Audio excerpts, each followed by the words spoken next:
Hello, you're listening to ReedyGeeks, a Walt Disney World podcast. My name is Andrew, and I'm joined today by Living with the Land's on-ride bartender, JJ. I'm down with that.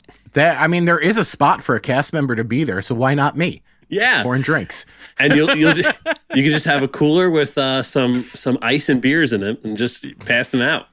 Cigar City High Lies and what should be the other drink? Like a High Noon? Yeah.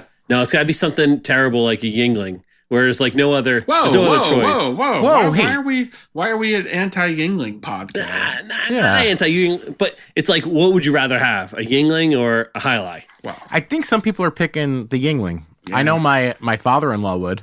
Yingling's a good beer.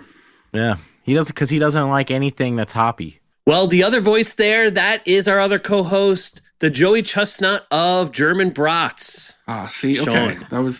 I was wondering what kind of garbage title I was going to get after JJ got the good Living with the Land bartender. That's a good one. That's a good one. Thank you. Yeah, today's just a good nickname day. I love it. It can only get worse from here. There's always next week to disappoint. In today's episode, the Geeks share our best ride hacks and tips at Walt Disney World.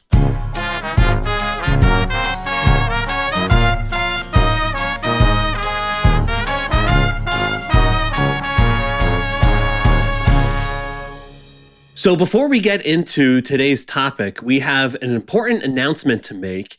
This March is coming up to be our second March as a podcast, and we are going to have our second annual Mouse Madness. Yes. Who's going to win the golden e-ticket? It's back. We're bringing it back with a different topic, though. JJ, what topic are we doing this year? It's going to be sit-down restaurants.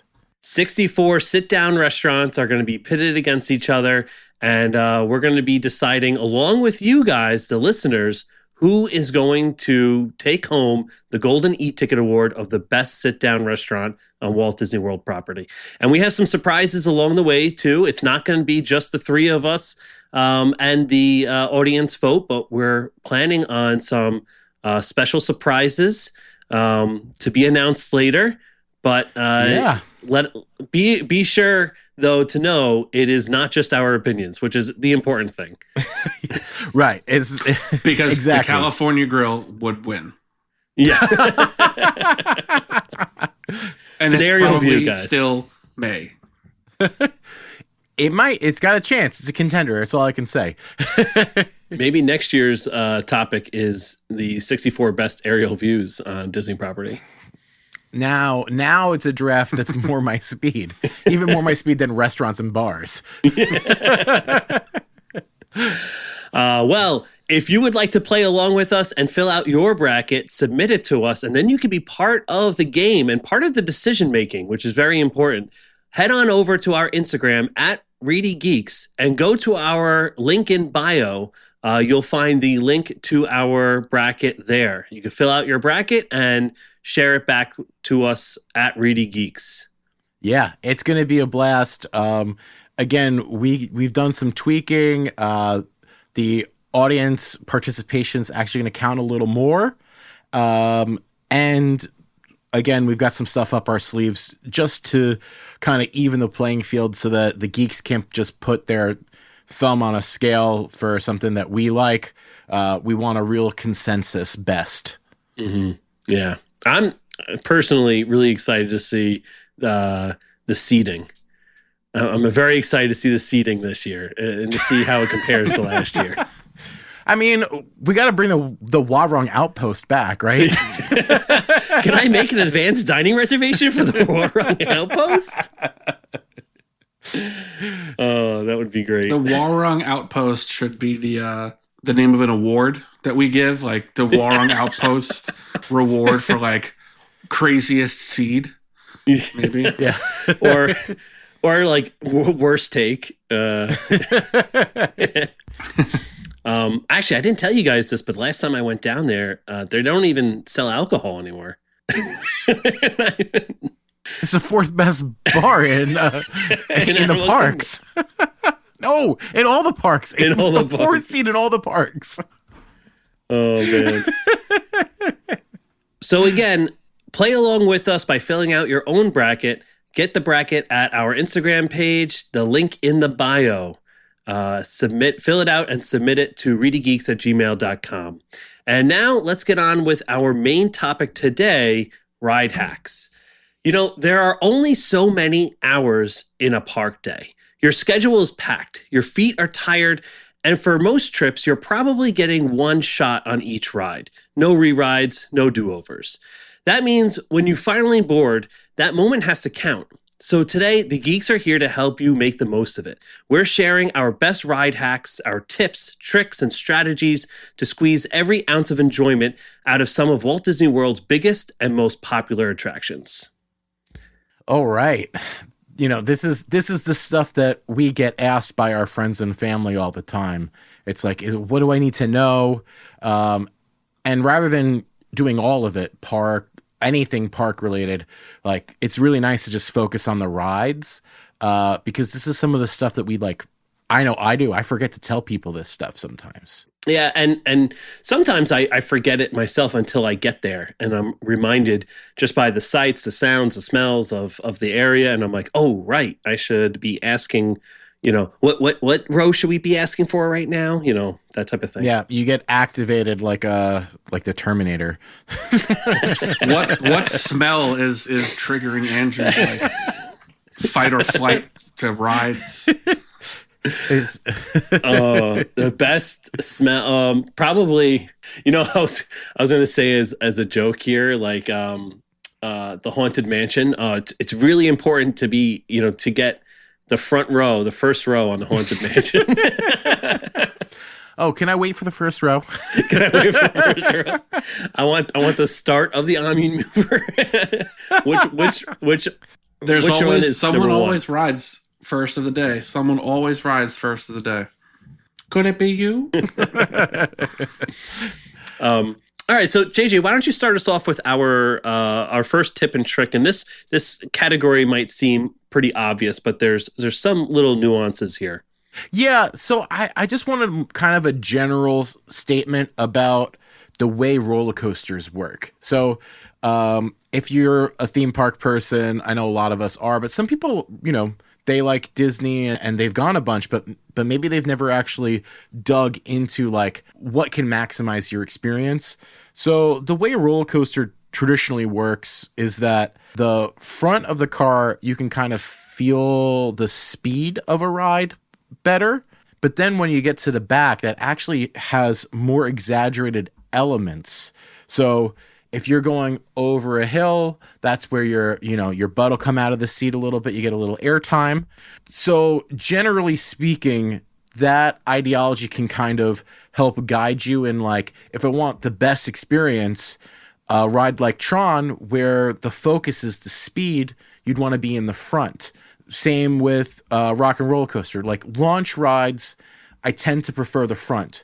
However, rides like Big Thunder Mountain, Expedition Everest, and that sort of ride where some of the elements, right, some of the elements can get a little more exaggerated if you're sitting in the back. And I think that is just something to generally think about when you're thinking about like how to maximize your ride when you're talking about roller coasters. Mm-hmm. There is one very important exception to this rule, right?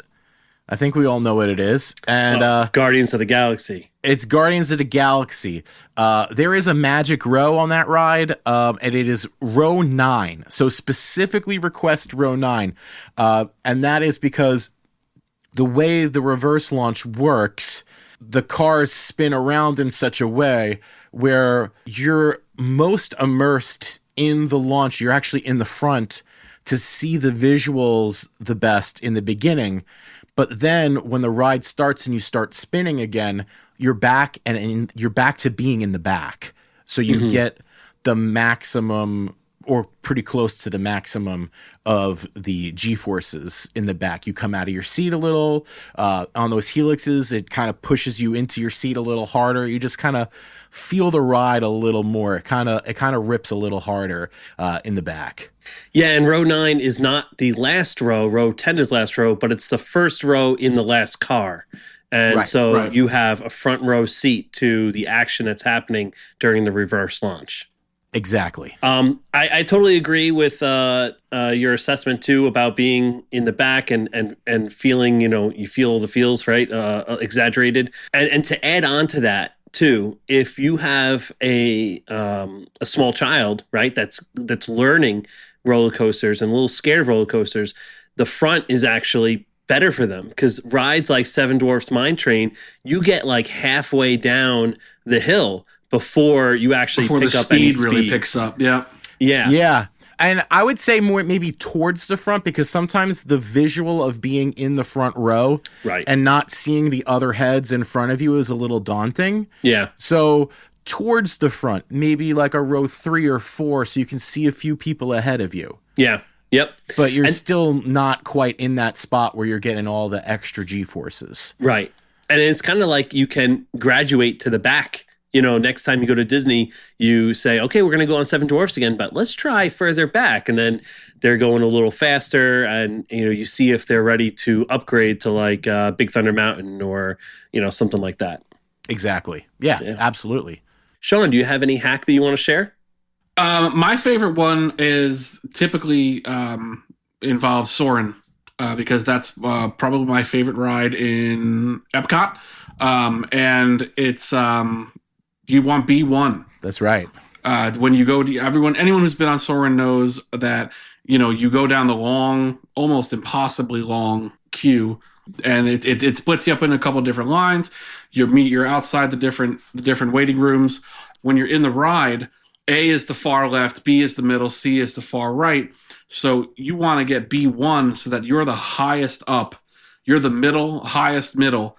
And that gets you, I think, the best. I mean, B2, if you don't mind maybe having some feet dangling in front of you, B2 Look, I'm not going to judge. B2 might be the best, because if you're you might risk being a little too high up in B1 that maybe you see the top of the screen. So B2, I think, for the most immersive view, but B1 is the best view without any possible distractions of folks' feet down in front of your face. Yeah, and then something that's, I think, important to remember that we did not mention at the top of this show is be nice to the cast members when you're making these requests. Oh, yes. Yeah. Always be very kind. Say, hey, I'm willing to wait a little bit longer. Is it possible if you can, me and my party will wait an extra round to be, B1 at Soarin' or, front row, and they'll be like, okay, great, and they'll put you to the side, and you'll wait a little longer. They will very rarely say no to something like that. Yeah, I've never experienced them saying no. I don't know if that's just because I have a boyish charm about me, but I definitely go out of my way to be very courteous all the time whenever I'm talking to someone in public. So, but that's something, obviously, when you're nice, good things happen, especially in Disney World. I think that's maybe the place where that actually applies the most.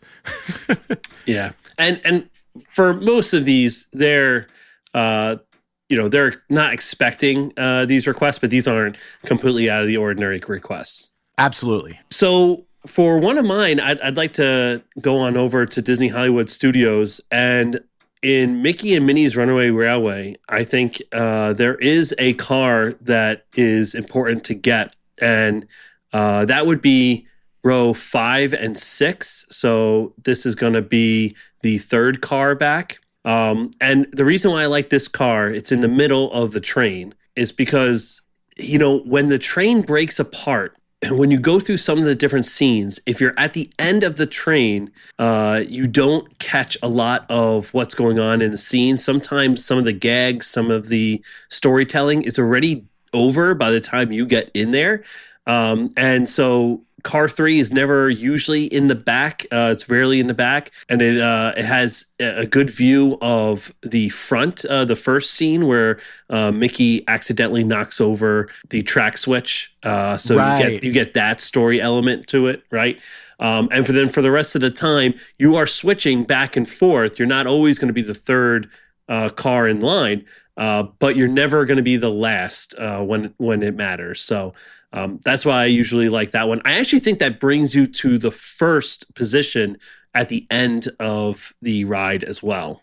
So, yeah, because if you start in the lead car, you end at the back or towards the back. Okay, yes. Because I've been in the lead car before, and it's great in the beginning. Well, actually, that one kind of is pretty good too. But I know what you're saying. In the last row, it's a little tough to notice some of the stuff that's happening in the very beginning of the ride. Yeah. Yep. And then when you get to, if you end in the last row, the song is coming to an end by the time you get into that final room when they're having the picnic on the green. Yeah, but that's not as bad because you know they survived and they're singing the song that we have already heard before. Yes.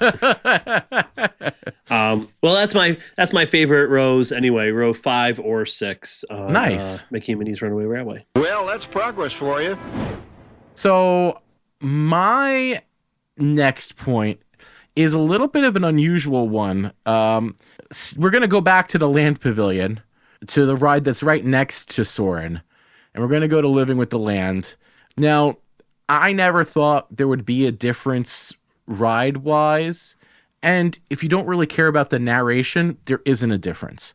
But the way that the speakers are set up in the boats and also the timing of the narration, if you're in the very last row, because it's 2 boats tied together, right, you're kind of delayed with some of the narration. You know, they're talking about something and then 10 or 15 seconds later, you're seeing it.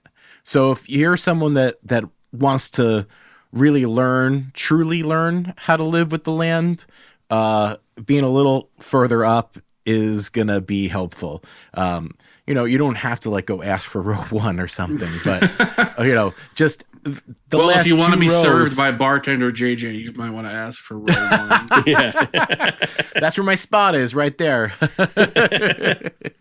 That's when you mentioned this off camera, I was like, wow, I've never really noticed that. But it makes sense because if you've never sat in the last row, you wouldn't know that it was even a thing. Because the last time I went on, I was in the back row and I was like, you know what?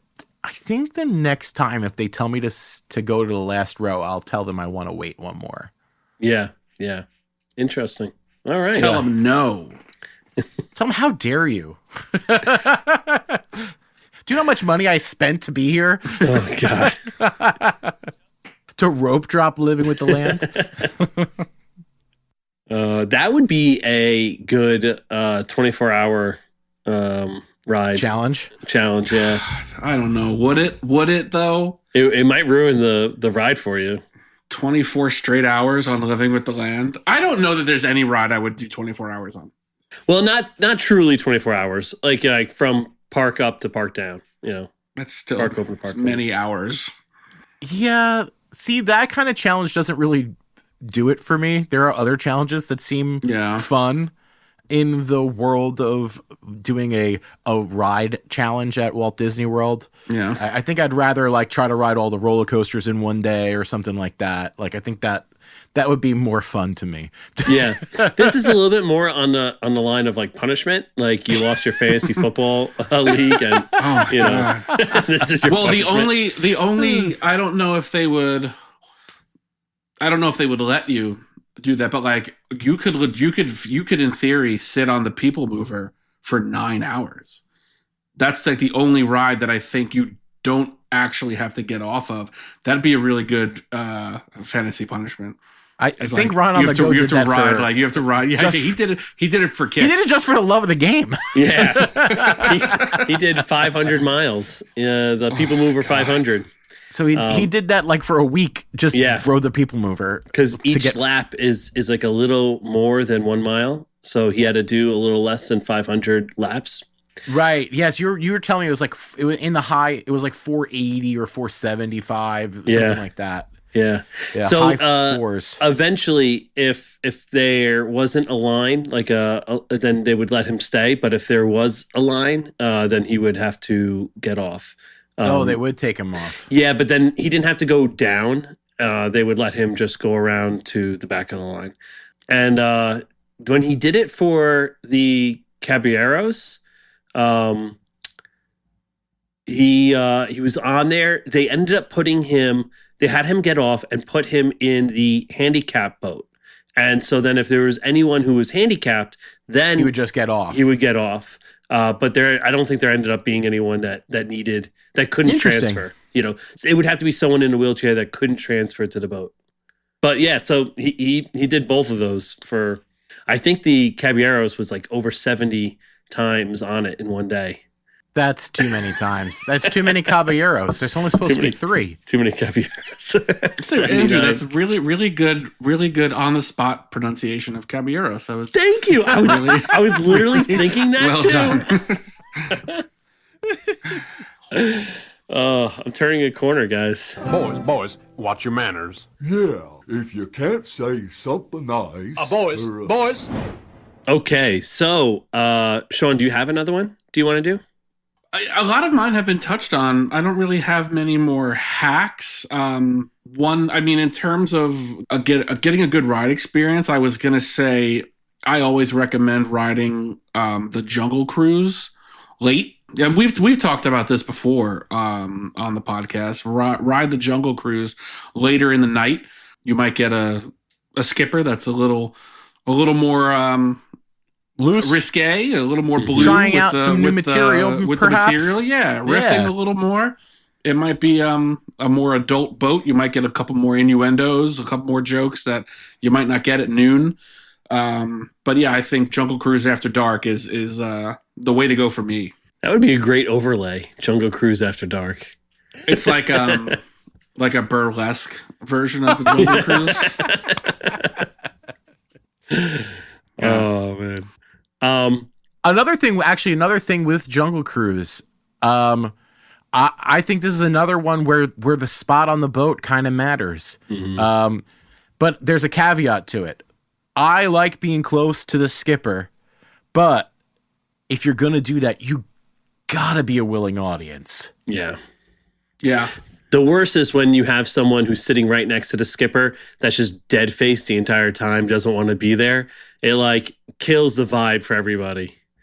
Nothing can kill a boat faster than when someone is performing so close to you and they're giving you nothing back. Yeah. So no introverts close to the skipper. You gotta enjoy it, laugh. Plan your group placement in the boat accordingly if you're to the front. So going back to Hollywood Studios, one of our favorite rides, Tower of Terror, one of my favorite spots, just because I think it's absolutely terrifying, is the spot all the way in the back, in the middle, where there's no one in front of you. It's just the aisle, and you don't have anything to grab onto. All you have is a seatbelt, and I think that's the scariest one.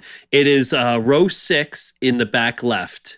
And so that's what you would request if you wanted that row 6. There's 4 people in row 6. So if you're 1 or less than 4, make sure you stand on the last 6 for row 6 so that the first one goes all the way over to the side, and then you're left as the last 6. Oh, and then the other thing with Tower of Terror, if you are you want to do the internet glambot shot, row 1 and 2 is the front, so you're not going to get blocked by anybody. Wait, what are you talking about?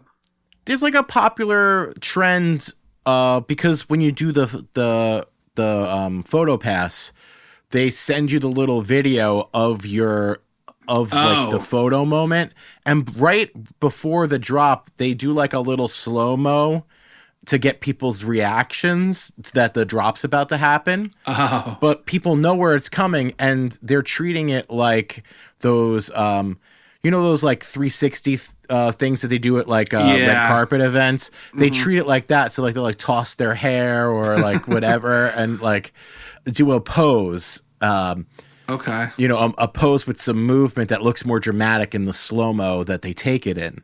So that's a popular trend. That sounds a little too Gen Z for me. It definitely is a little too Gen Z for you. I completely agree. Andrew, I know you also had some photo pass related ride hacks, right? Yes. And these are kind of just pet peeves of mine. When I sit in the back row of Pirates of the Caribbean or Frozen Ever After, you're going to be cut out of the picture, or at least they're not going to be able to see you very well.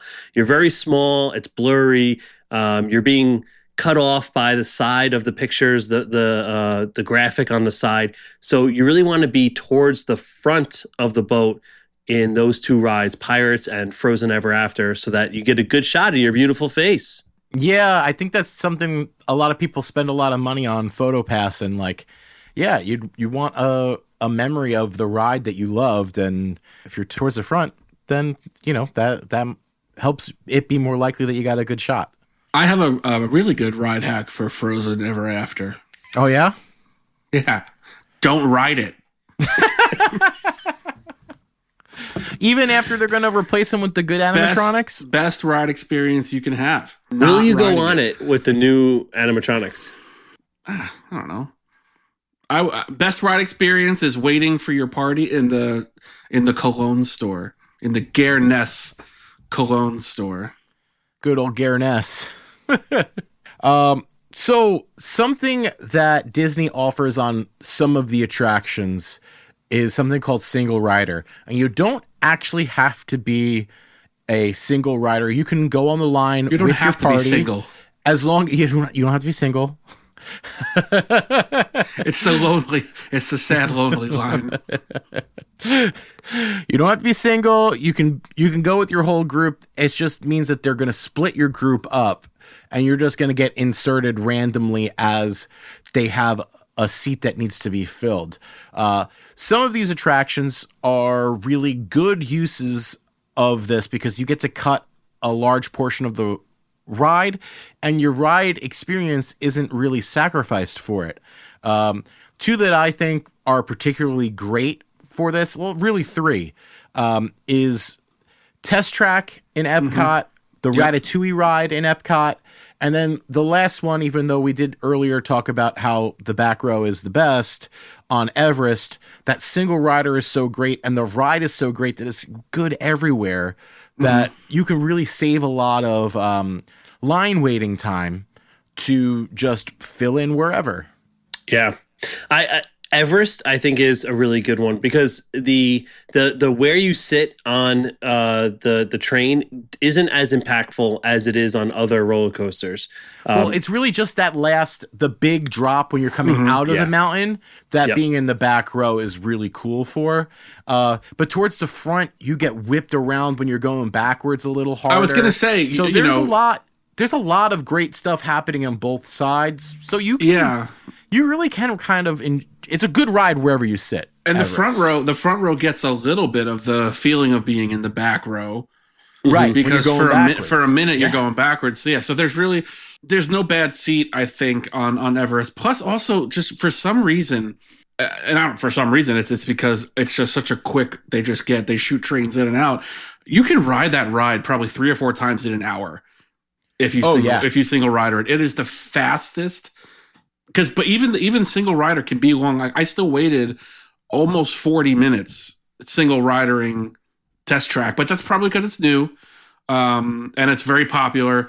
But I think that's a very popular ride to single rider because as long as you don't mind, I rode with a family of 5. I was the 6th person in the group. As long as that doesn't bother you, you can get on rather quickly. But maybe because it was so new, people just wanted to get on it. But yeah, I mean, you could still wait a while. But for some reason, Expedition Everest, you're in and out on that ride so fast. Test Track is such a long line that you don't even realize. Like, yeah, waiting 40 minutes for single rider sounds bad, but the people waiting on the regular line are waiting 110 minutes. Way longer. Yeah. Yeah. That's a really slow line.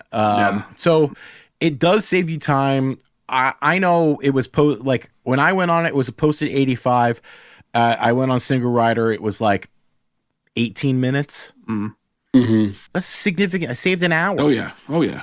I wonder if the structure of Test Track's car would lead to less need for a single rider because there's so many different ways to make 6 rather than making 2. You know, making 2 is like you just, you know what I mean? Like if you have 3, you need a single rider. But I do think that when you get a family of 4, they actually seat them 2 and 2. Yeah. And then you're not gonna seat a group of 2 in different rows. Right. Okay. Yeah.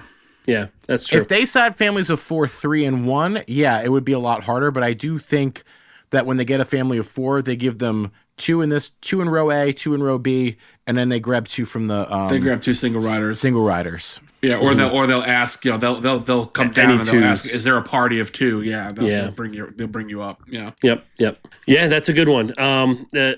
Everest, I always do single rider. I feel like getting lightning lane for Everest is kind of like a waste. You'll be just a little bit longer as a single rider. Right. That's Yeah. it. There are other rides that have single rider that the Reedy Geeks do not recommend doing because it changes the ride experience. Non-endorsed. This is not endorsed. There's single rider at Rise of the Resistance, but you skip pre-shows, and I think the pre-shows really make the ride impactful. Part of the, yeah. It's huge. It's so huge. part of the ride. Yeah. Next one is Smuggler's Run has a single rider, and you miss the pre-show, so you miss Hondo Anaka, and you're gonna be an engineer. You're just taking whatever's left. Yeah, you have you're gonna be an virtually engineer, maybe a gunner. Virtually no choice. You're definitely not. Yeah. You're definitely not the pilot. You're not gonna be the pilot, Yeah. which is the only one worth doing. You'll be the engineer. And I do got to say too that every time I go on a single rider, I always see a family that's on there trying to convince the cast member of, "Come on, please, just let us like." And it's like, no, Right. you knew that you they're had very. to be This is. There's a broken up. reason. Yeah. Right. Yeah, no amount of being nice is gonna. You can't just cut the line using the single rider line. Exactly. You have to play by the rules of being willing to be a single rider. Right. Please remain seated throughout your voyage, keeping your hands, arms, feet, and legs inside the boat. So my last strategy, tip, trick, hack is with Phantasmic.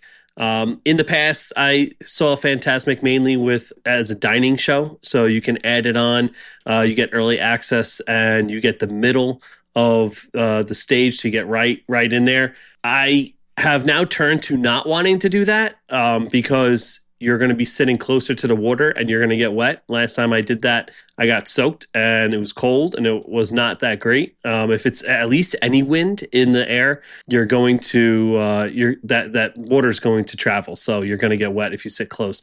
If you sit a little further back, you're still going to see everything because it's stadium seating and you'll stay dry. So that's number one. Number two is you get a different experience when you're on the edges, either stage left or stage right. So if you're stage right, one cool thing you might be able to see, and you know if you're far enough stage right, is at the end of the show when all the characters are coming out onto the boat, the paddle boat, going all the way around. Ariel is out there and waving hi to everyone. All the characters have to go down have to go into the boat for the final finale, right? Because there's going to be tons of fireworks. But Ariel can't. She's like in this harness. She's just flippers. She's just flippers. She's like bolted. You can't walk when you have flippers. Well, I don't, she can't walk down and the stairs. She's like attached. She's a mermaid. She's she's strapped in. And so they throw a blanket over her, a fireproof blanket, for fire retardant blanket, and just in case hazard pay. just in case the fireworks, something came down and was to hit her. So she actually gets hazard pay for that. So that's kind of cool to see. You don't normally see something like that. So you could see that all the way stage right.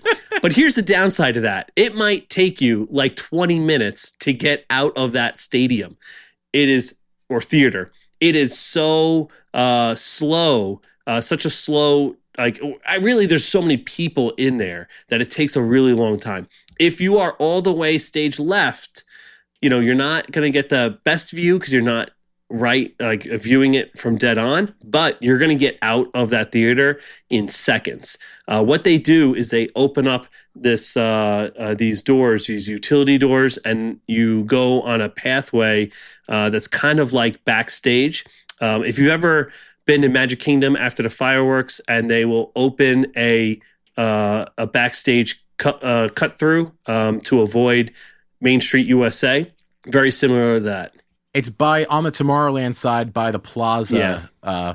It's a very similar cut through situation. It's also the entrances to many of the parties, the Very Merry Christmas Party and Mickey's Not So Scary. Mickey's Not So Halloween Scary Party. Yeah, that's where you enter the parties too. So you can get out of the theater really fast if you are stage left. I will say this. And this is gonna sound like I'm poo-pooing Andrew's everything he just said, and I'm not. Don't go to Fantasmic. What I will say, Andrew goes to Disney World 85 times a year. He's there every other weekend. I don't know about that. Don't sacrifice a good view of Fantasmic just to get out of the theater 10 minutes earlier. If you're going to Disney... Actually, I kind of agree with this. If this is your only time seeing Fantasmic for the next, get the best 3 view. Years... Don't worry about how long it's going to take you to get Sit center, but I like the idea of sitting towards the back so you don't get wet at stadium. But, maybe you want to be centered. Well, you can be centered left, right? You could be slightly left. But I guess if you're center left, it's going to take the same amount of time to get out, or not as much time.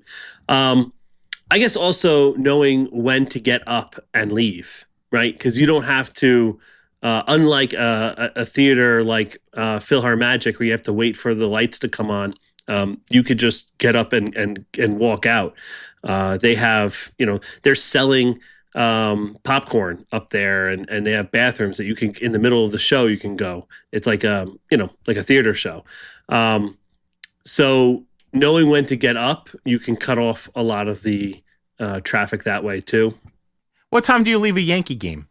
Right. It's like, if you leave in the 6th inning, you could beat the traffic. Or knowing when it actually ends, and then, okay, that's it. Let's go. Oh, it's the 9th inning. We should go. Oh, that was the final out? Okay, let's go. I've heard these things end soon. Yeah. There you go. My siestas are getting shorter and shorter. Okay, I think are we out of ride hacks? I think we've hacked it up quite enough. Actually, I do have one more. Well, okay. Yeah, when Walt Disney gets added to the Carousel of Progress, sit as close to the stage as possible so you could smell the whiskey on his breath. Well, what about the cigarette smoke? I wonder if they're going to have him pointing with 2 fingers. Oh, yeah, definitely. They probably will. Yeah, but there won't be a. Are they going to have? But are they going to have it be blurry in between his fingers? All right. Yeah, that's it. I'm done. Okay, so we're done. You think we got time for a little game? Yeah, I think we got time. Sure. Okay, I got a short one for us. This one is called Ride, Preserve, Demolish. We haven't played this one in a while, so I will explain the rules. This game, I'm going to present a group of 3 rides. You're going to pick which one you're going to ride, which one you're going to preserve, and which one you're going to demolish. Ride means you're going to go on it, and whatever happens to it in the future, it is what it is. Preserve means that you are going to keep this ride in its A mode as it currently is forever and ever. Whenever you go to Disney, you're always going to get the primo version of this ride, and it'll forever and ever stay in Walt Disney World. And then the last one, of course, is Demolish, which means exactly what you think it means. That one will go away forever. Okay. Do we have any questions? What's ride again? Ride means you're going to ride. Just the way it is now. You're going to go on it and you're going to enjoy it. But whatever happens in the future, it is what it is. It could stay, it could go. I don't know. Okay. Let's get started. Ride, Preserve, Demolish. The Seas with Nemo, Winnie the Pooh, and Grand Fiesta Tour. Okay, I know what it is. I'm riding Winnie the Pooh. Whatever happens to it, it happens. I'm just going to ride it. Okay. I am preserving the Grand Fiesta Tour because I am in a healthy, loving marriage with my wife, and she loves that, and I need to maintain that. So that, and I am demolishing the Seas, the whole thing. I know you gave me just Nemo, but I'm just getting rid of the whole thing. Wow. And all of the sea life. Yeah, they couldn't get out in time. Jeez. Wow. I am just going to demolish the ride, the Seas with Nemo, and they could turn it into something else. I'm going to preserve Grand Fiesta Tour because I don't want that to be a Coco ride. I'd want a Coco ride elsewhere. Because I know if they have their druthers, there's Coco's coming. Yeah. And I kind of would rather that stay kitschy and weird than change to Coco. Not that anything wrong with Coco. I'd love to see a Coco ride somewhere else, maybe in Adventureland or something. Mm-hmm. And then Winnie the Pooh. Winnie the Pooh is going to be my ride.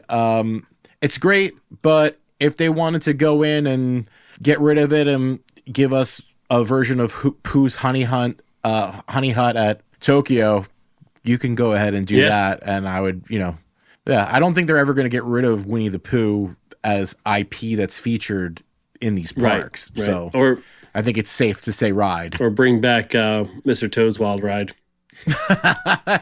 Right. If they you say, we're bringing back Mr. Toad and we're going to get rid of Tomorrowland Speedway and put Pooh's Honey Hut there. Totally down with that. That's a net positive. No, respectfully to Andrew's wife, whose loyalty I don't need as much as he does. I absolutely demolishing the Grand Fiesta Tour because the writing is on the wall. That ride is short lived. It's on its way out. It's destined to become Coco. Whether they're going to do a really bad job at it, the way they did with Frozen, and basically keep the same ride path and just put Coco in, or they're going to completely renovate the entire building and the entire track and make it a Coco ride. Who knows? But I'm going to demolish it because I just feel like that's the future. I'm going to ride Finding Nemo because I think there exists a future where a different IP maybe takes over that area. Because who knows what future like nature and movies of that kind they're going to make.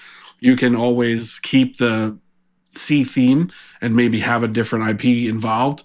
And I'm preserving Winnie the Pooh. It's like not even an exaggeration, one of my favorite rides in Disney World. And it was such like a surprise love for that ride. I wouldn't change a thing about it. It's one of the last remaining in Magic Kingdom of those classic pretzel dog rides. Yeah, that is true. I think there's something valid about preserving that piece of history, even though that is it's actually more modern because it was Mr. Toad at one point. But that style of ride is really kind of a Disneyland signature now. It's really just Winnie the Pooh and Peter Pan are that type of ride. I have a bad feeling about this. Next batch here. Ride, Preserve, Demolish. And now this one, you can't say all demolish, okay? No! You can't. Mission Space, Journey into Imagination, and the Tomorrowland Speedway. God. I actually already demolished it just 2 seconds ago. I demolished Tomorrowland Speedway. We can't demolish all of them. You can't demolish them all. You have to preserve one? It's worse that you have to preserve one of them. Oh, actually, no, I know which one I'm going to preserve. The Figment. I'm gonna preserve Figment. I'm gonna put that in its best form back. Oh, that. I'm circumventing these rules. No, it's going back to the 80s version. That's not the game. That's not the game. That's not the game. It was called a different ride. That's A mode. That's not A mode, baby. Not the game. That's not the A-mode. game. Remember yesterday the last time we recorded and he tried to like pick a bar that wasn't even on our list. And he's like, "Oh, I'm just gonna, this wasn't in our list, so I'm just gonna pick from this bar instead because this is how I play the game." You can't make your own rules. Well, I'm just enhancing them. You're being a real JJ rascal. I don't spends like a that. hard time making these games and these rules. I spent minutes on this game. Hard-earned minutes. Play the game as Minutes intended. I'll never get back. Okay, then I am demolishing. I'm demolishing the Speedway just because of the sheer size of it. I mean, we could put something so cool there, right? That would be great. I'm gonna preserve Mission Space, even though I absolutely do not like it. Hey, listen, if we could build around it and just cut off the entrance There's to it, space. so no one can ever Keep the ride. go on it. Seal up the entrance. But there's space in that area, not like outer space. I mean, like room to build other things. Exactly. So if it's, if there are 4 other better rides next to it, whatever. Yeah. And I'm going to ride Figment and hope it changes. Yeah. Goes back to something better. I think I I'm in think lockstep that's with the you. best because you ride Figment hoping that sense comes to people in charge and they completely turn it into something else. Bring back the Dream Finder. You demolish the Speedway because it is. I recently commented that the biggest waste of land in Walt Disney World was ESPN's Wide World of Sports complex, but a close number 2 may be the entire property of Tomorrowland Speedway. So we'll demolish that. I think I would reverse them. I think Tomorrowland Speedway is more egregious, especially with its potential. If you can get rid of the Rivers of America, you can get rid of Tomorrowland Speedway. And then we're gonna preserve Mission Space, and it kills me. It kills me to have to say that, but I think it's the right choice. Yeah. Yeah. Yep. We're all in lockstep there. Next group: Ride, Preserve, Demolish, the Hall of Presidents, Canada Far and Wide, and Frozen Ever After. I mean, I think there's an easy preserve for Frozen Ever After because it's currently getting the A+ animatronics, the Tokyo and Shanghai based animatronics. on the rules. It is now. You're preserving it now. Right. Again. Yeah, didn't it just close to get upgraded? Yeah, that's true. But it didn't open yet. It's not. They're not installed yet. Perfect. Yeah, I'll but preserve a closed Frozen ride. That's the dream scenario. Just not every pavilion has a ride. It doesn't matter. Yeah. I'll give that land to China and put a different ride behind it. I'm demolishing Frozen Ever After. The easiest push of the plunger I've ever. Wow. Even with the new animatronics, I could not care any less about new animatronics on that garbage ride. Wow. I'm gonna ride the Hall of Presidents because it's always gonna change, right? Right, because there's always going to be a new president. Wait. And then what's left is preserving Canada. Canada, what is it? Far and Wide. Yeah. It's fun. I'm going to preserve Frozen Ever After. I'm going to ride Hall of Presidents, and I'm going to demolish Canada Far and Wide. I'm not into it. The Circle Visions. See, for Which me, one are you riding? I'm sorry, JJ. I'm riding Hall of Presidents. See, for me, it's hard to demolish the Canada ride because what goes there has to be very specific. So, like, the replacement can't just be any other IP or any other ride. Like, what else is going there? No, I know exactly what it should be. A bar? It should be a Bigfoot themed bar. I like it. A Bigfoot themed, or maybe like because they do have like the totem poles and stuff. Maybe like a native Canadian sort of themed bar where everyone's wearing red and black flannel shirts and. Or yeah, it's a Paul Bunyan bar. That's a good one. I'm having a really tough time with this.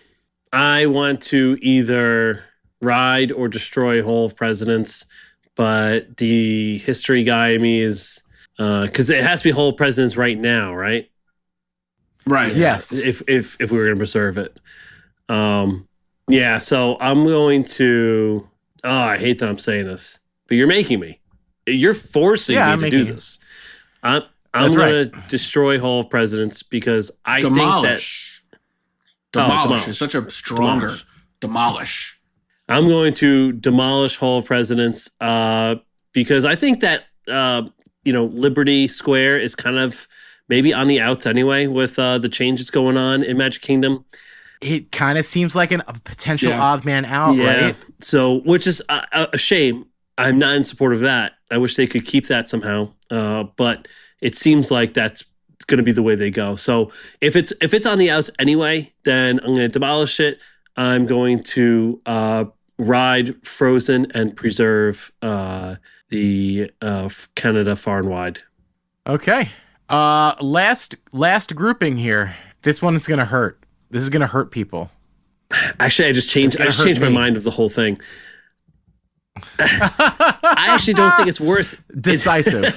It's not worth riding Frozen Ever After hoping it changes because the layout, the track layout for Frozen Ever After, really they can't do much with it. That's why Frozen Ever After is not that great of a ride to begin with because of the track layout. So I kind of maybe want to destroy it and rebuild something. It's not like they salt the earth. They're gonna do something with the land or something with the area.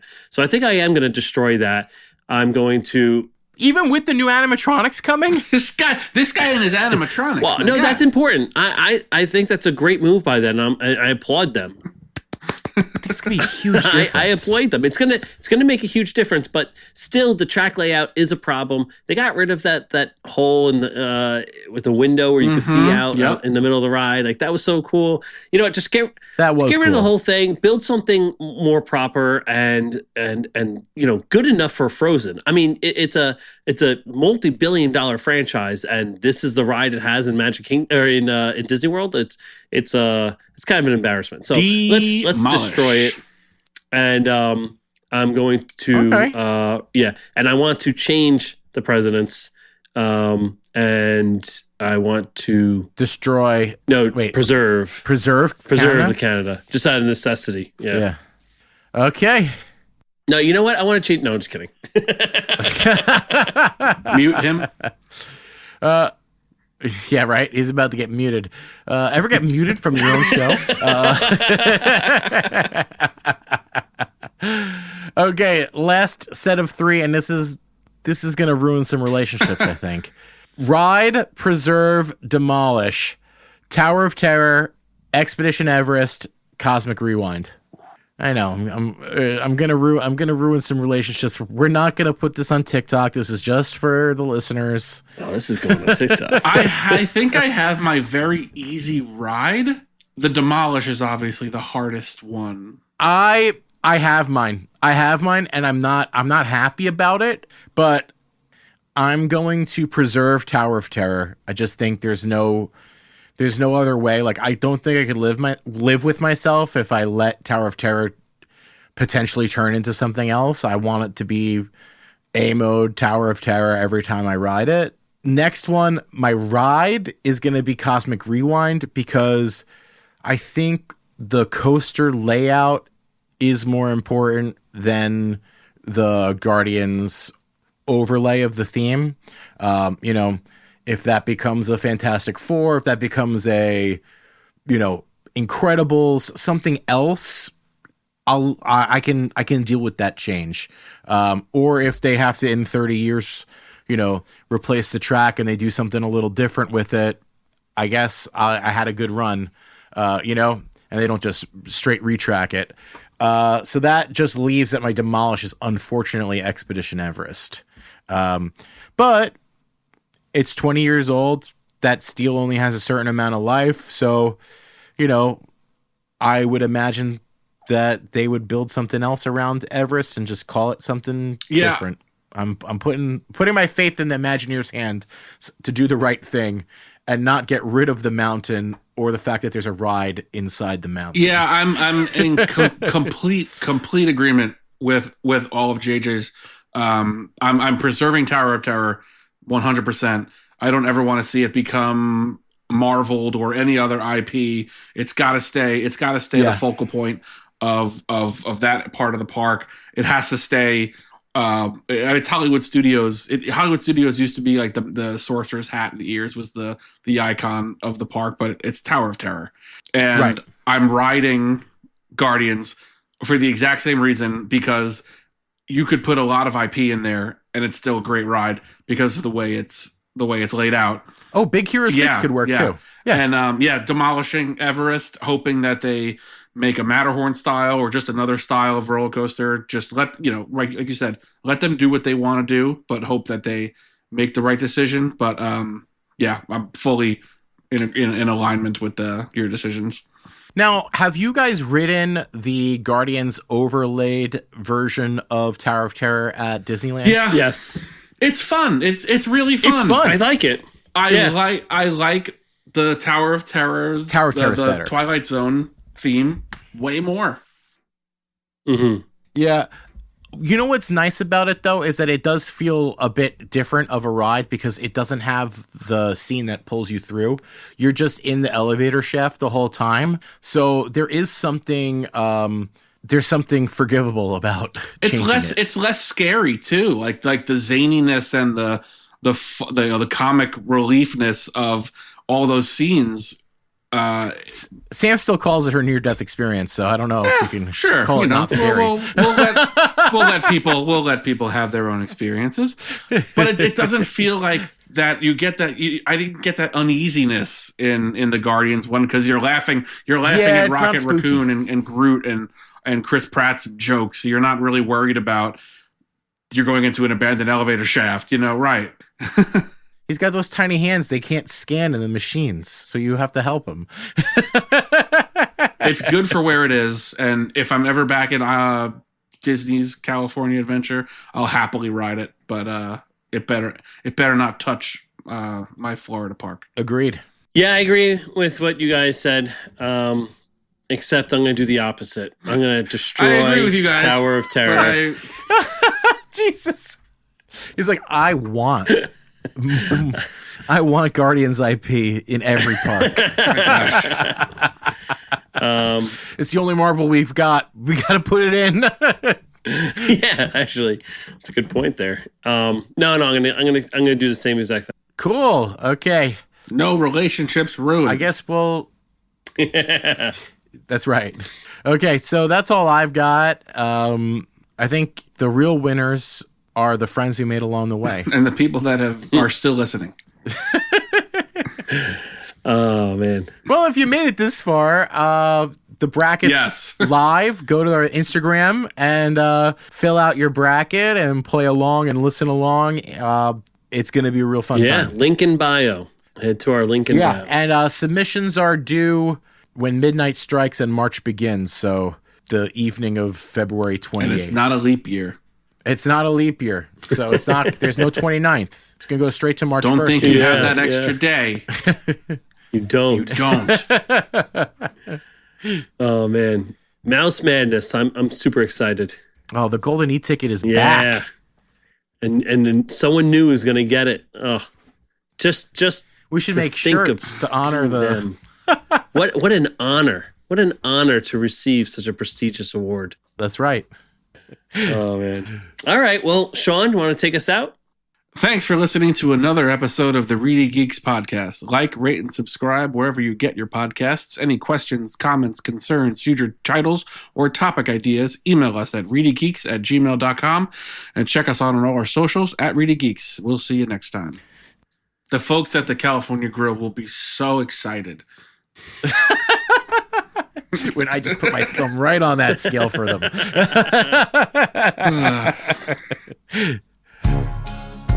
This week's Honest Send-Off comes courtesy of the Geeks. If you have an honest send-off that you want played at the end of one of our episodes, please submit an audio clip to us via our email address, ReedyGeeks@gmail.com. ReedyGeeks, a Walt Disney World podcast, is hosted and executive produced by Andrew Shopey, Sean Murphy, and JJ Hefner. Music and audio engineering by JJ Hefner.